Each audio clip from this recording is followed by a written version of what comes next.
Hi, I'm WELS President Mark Schrader. It's true that the gospel alone has the power to create and sustain faith in Christ Jesus. It's also true that God asks us to use His gifts of sanctified wisdom and judgment to plan best how to proclaim the gospel in our context.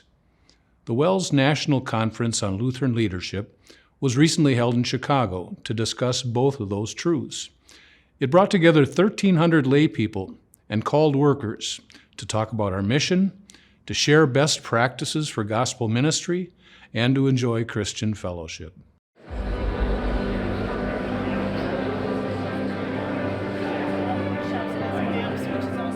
I know I don't have all the answers, and I know it's a really good thing to meet with other people that have other ideas. Things for us to think about, take back to our churches and share.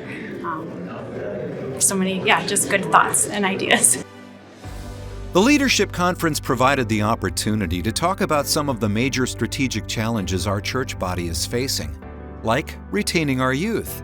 We have an epidemic of loneliness, and one of the greatest needs that we have right now is that the church really can be a place where people can meet their emotional needs, particularly their loneliness, and find a place where they can find a family that is there to help walk them through their doubts.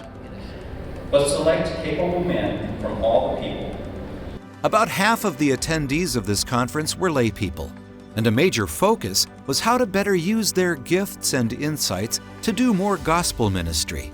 I imagine that most, if not all of you, are serving as some type of leader or working with leaders in your congregations. We had to lean on our lay leadership to get more involved in our outreach and Bible information class training and teaching.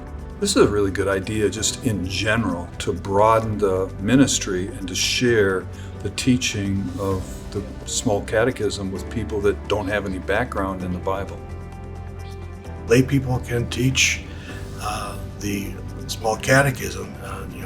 We are members of the priesthood of all believers, and what Jesus does empower us through the ministry of keys for us to be able to teach and evangelize. Another major focus of this conference was the importance of healthy congregational culture. Leaders helping shape how people think about gospel ministry. And share a time when you experience the impact of an organization's culture. For example, multiple presentations talked about the need to think about evangelism differently. Not so much as something the congregation does, but as something that we all do. Talking to people about Jesus as God provides us opportunities. In order for our congregations to do evangelism to the best of their ability, we want to get all of our members involved in evangelism. The culture of a congregation is critical to its health and its ability to serve the people in its community.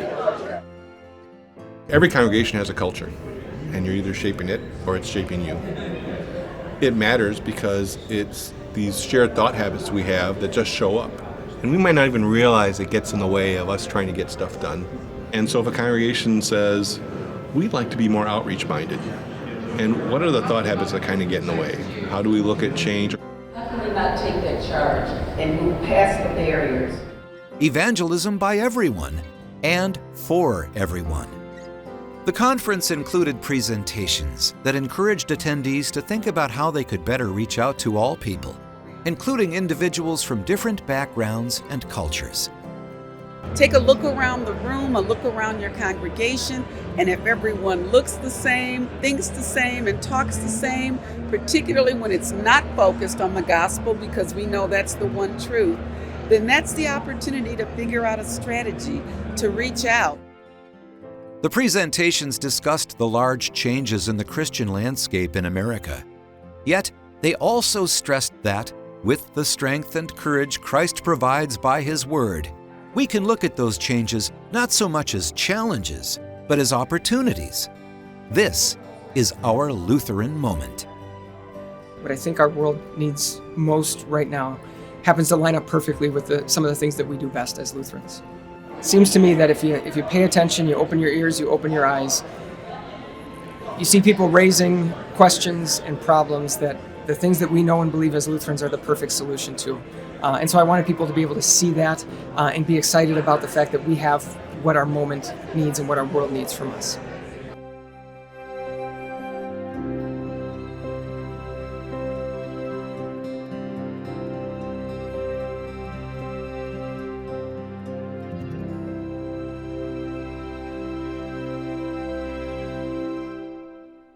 These topics and the many others covered at the conference were not just for one-time discussion in Chicago. They'll continue to be covered in upcoming Forward in Christ articles, as well as addressed in our Synod's long-range plan called Christ Through Us, which will be outlined at this summer's Synod Convention. You can watch several of the presentations from the conference at lutheranleadership.com.